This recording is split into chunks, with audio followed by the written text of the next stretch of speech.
Welcome back to my Tudor Christmas Advent series. Today we're stepping away from the glitter of feasts and pageantry to look at something quieter but absolutely central to a Tudor Christmas: charity and almsgiving. Because for medieval and Tudor people, Christmas wasn't just a time to celebrate Christ's birth, it was a time to imitate Christ's humility and God's love. I'm historian and author Claire Ridgway, and let me explain. In late medieval England, charity wasn't optional. It was a religious obligation, reinforced again and again from the pulpit. Sermons preached during Advent and Christmastide frequently returned to Matthew 25:35. I was hungry and ye gave me meat. Preachers reminded congregations that Christ had been born poor and that failing to give to the needy at Christmas was a failure of faith itself. This idea survives in multiple sermon collections still in use in the early Tudor period. This sense of obligation was given a specific focus on the 21st of December, the feast of St. Thomas the Apostle, which in Tudor England fell on the winter solstice, the darkest day of the year.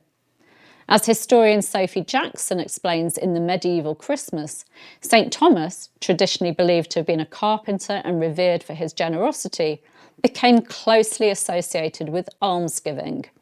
On his feast day, it was customary for the poor, the elderly and children to go a Thomasing, walking the streets collecting charitable gifts.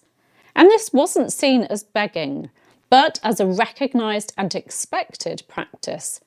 Giving on St. Thomas's Day marked the moment when households began turning their attention from preparation to acts of charity, acknowledging both the hardship of winter and the approaching nativity.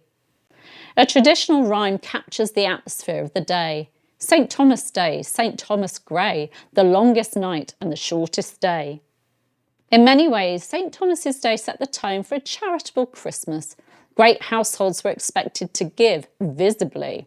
Household ordinances and account books show that at Christmas, leftover food from feasts was distributed. Bread, ale and meat were handed out at the gates, and servants and tenants often received seasonal allowances. The Northumberland Household Book, compiled circa 1512 for Henry Percy, 5th Earl of Northumberland, is one of our clearest Tudor sources for how charity and giving were structured, including at Christmas. It doesn't sermonise, but it shows charity as a built-in obligation of lordship. Generosity was treated as an essential duty of lordship rather than an optional kindness. And this giving reinforced hierarchy, but it also ensured survival during the hardest part of the year.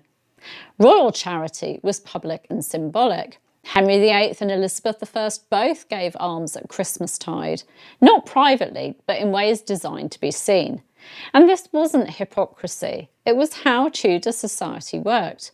The higher your status, the greater your obligation to give. Foreign ambassadors often commented on royal generosity during the Christmas season, a way of displaying both piety and power. And after the Reformation, charity didn't disappear, it shifted. With monasteries gone, parishes took on the role of supporting the poor. Church wardens' accounts from the 16th century frequently record Christmas doles, payments for bread and fuel, and distributions to widows, the elderly and children. Christmas remained one of the most important moments for communal care, even as religious practices changed. So, for the Tudors, charity wasn't an optional extra or a sentimental gesture at Christmas. It really was a moral duty, rooted in scripture, custom and community, beginning with St. Thomas's Day and continuing through the 12 days. To give was to prepare one's soul for Christmas. Thank you for joining me for this look at Tudor Christmas charity and almsgiving. Perhaps today we can be charitable in some way, remembering our ancestors who either gave or received at this time.